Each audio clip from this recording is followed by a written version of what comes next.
और अन्य को भी समझाने की चेष्टा करो, क्योंकि आपको पता लग गया, आपके संपर्क में कोई आ, उसको बताने का आपका परम कर्तव्य बनता है, समझाने का, क्योंकि नहीं तो फिर आप दोषी हो जाओगे।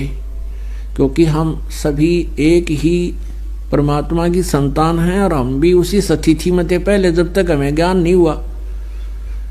और फिर ये साधना ना मिलने से, ये भक्ति ना मिलने से, परमेश्वर की शरण ना मिलने से हमारे ऊपर कितनी आपदाएं आनी थी, उससे भी आप परिचित हो जाओगे।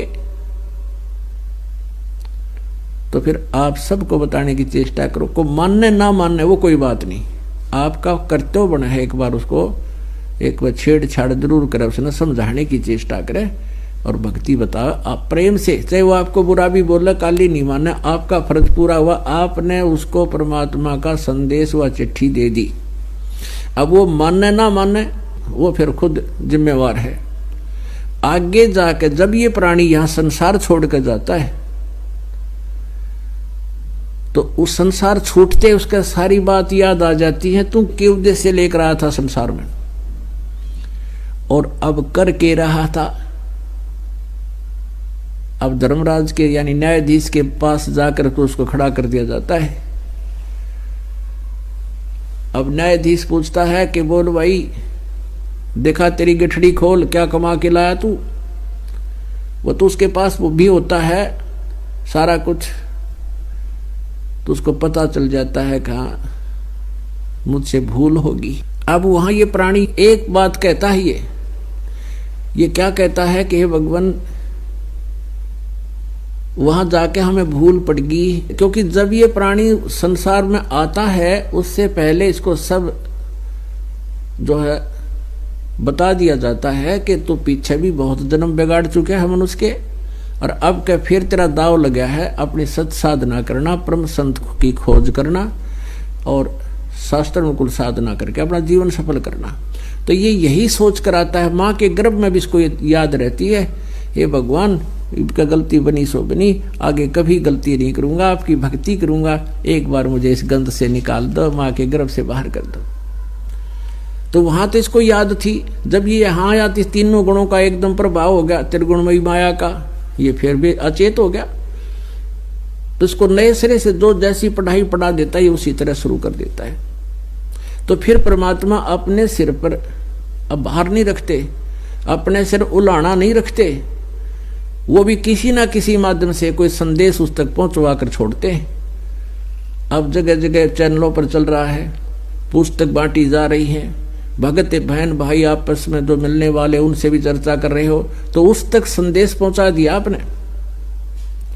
अब वो वहां जाकर के ये कहता है धर्मराज के दरबार में, जब यहां लुट पिट के चला जाता है भक्ति ना करके और कहने से भी नहीं मानता है, तब वो एक बात कहता वहां जाके, हे भगवान हमने पता नहीं चला, हमारे को किसी ने बताया नहीं, भक्ति कर लो। तब उसकी वो फिल्म चलाई जाती है, क्योंकि एक फिल्म तो हमारे अंदर कोड वर्डों में डिपॉजिट होती है, जो कर्म हम दिन रात करते हैं, और उसकी एक कॉपी भगवान के पास पहुंच जाती है, फैक्स हो जाती है, यहां से वो ईमेल हो जाती है, और भगवान के पास वो कॉपी होती है, उसको चला के दिखा देता उसकी सीडी को, अगले तू क्या कह रहा है कि मेरे को किसी ने बताया नहीं, देखिए भक्त ये बहन क्या कह रही है तुझे, और तू क्या कह रहा है कि किसने देखा भगवान, मेरे पास समय नहीं है। तो फिर वो नीची गर्दन कर लेता है, हाँ परमात्मा कहा तो था इसने। तो पुण्यात्मा ना तो आपका सिर उड़ाना रहे, भगवान भी इस बात में उड़ाने में नहीं आता। अब चेष्टा करो मनाने की कि उसके ऊपर पहाड़ टूटेगा, तो परमात्मा वहां से भेज देता है कि चल नरक में जा तू। तो इस प्रकार ये प्राणी वहां जाकर समझ पाता है कि मेरे से गलती बन गई। तो फिर क्या बने भाई, अच्छे दिन पाछे गए और गुरु से किया ना हेत, अब पछतावा क्या करे, या तो चिड़िया चुग्गी खेत। तो पुण्यात्माओं आपका सौभाग्य है कि आपको परमात्मा का यू मार्ग मिला। और इस पर खरा उतरना है अपने। ये बातें कहन सुन की नहीं, कर पाड़न की है। अब फिर एक प्रसंग चला था कि सतगुरु शरण में आने से आई टले बला, और जब भाग्य में मृत्यु दंड हो, सूली हो, वह कांटे में टल जा। पहले मृत्यु दंड दिया करते थे, एक गोल चक्कर सा होता था और उसके बीच में एक सुराख होता था, और उसके ऊपर उस व्यक्ति को बांध दिया जाता था गोल चक्कर के ऊपर, और उसके नीचे सुराख से एक भाला निकलता था बहुत तेज नोक वाला, और उस व्यक्ति को वहां विवश कर दिया जाता था, उस बांध दिया जाता था। और जब तक वो धीरे धीरे उसको छोड़ दिया जाता था, अपने प्रेशर से अपने आप नीचे आता था। व्यक्ति तो हल टहल सकता नहीं था, और वो भाला उसके नीचे से और धीरे धीरे धीरे धीरे सिर में से निकलता था। उसको सूली तोड़ना कहते थे। वो मृत्यु दंड ऐसे दी जाती थी। तो यहां परमात्मा कहते हैं कि संत शरण में आने से आई टले बला, और जय मस्तक में सूली होवा काटे में टल जा। आपने ऋग्वेद मंडल नंबर 9 और सूक्त नंबर 1 का मंत्र 8 और 9 में बहुत बार दिखाया है, फिर आने पर समय आने पर दिखाएंगे। उसमें क्या लिखा है कि वो परम अक्षर ब्रह्म पूर्ण परमात्मा, ये वेद ज्ञान दाता भी वही है जिसने गीता ज्ञान दिया। ये सरपुरुष है। तो सरपुरुष कह रहा है कि वो परमात्मा 3 प्रकार से शरीर धार करके लीला करता है, 3 प्रकार के शरीरों में लीला करता है। एक रूप में तो वो सतलोक में रहता है, ऊपर के लोकों में, तीनों लोक, 4 लोकों में, सतलोक, अलखलोक, अगमलोक और अकैलोक में। वहां तो उस परमात्मा के शरीर की इतनी शोभा है जैसे एक रोमकूप में करोड़ सूर्य मिला दे, करोड़ चंद्रमा, तो भी परमात्मा के एक रोमकूप की रोशनी अधिक है।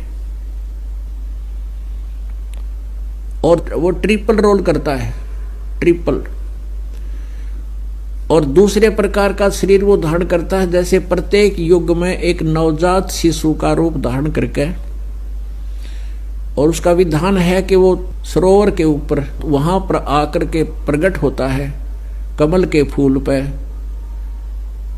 और वहां से कोई निसंतान जो पहले से संस्कारी होते हैं, जिन अच्छी आत्माओं को परमात्मा आके मिलता है, जैसा ऋग्वेद मंडल नंबर 9 सूक्त नंबर 86 के मंत्र 26-27 में, ऋग्वेद मंडल नंबर 9 सूक्त नंबर 82 के मंत्र 1, 2, 3 में, और भी अनेक स्थानों पर यही प्रमाण दिया है कि वो परमात्मा गति करके आता, सतलोक से चलकर आता है, और वहां से चलकर यहाँ अच्छी आत्माओं को प्राप्त होता है।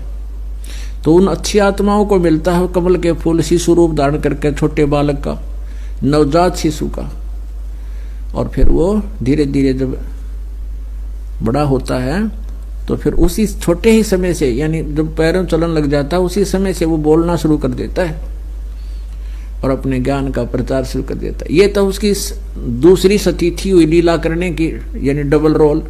अब ट्रिपल रोल कौन सा है कि वो परमात्मा कहीं भी कभी किसी साधु संत के रूप में प्रकट होकर और कुछ समय अतिथि की तरह रुकता है। ये दोनों सतिथि जो सेकंड और थर्ड टाइप की हैं, ये अतिथि रूप की ही होती है उनकी, कुछ समय आते हैं यहाँ पर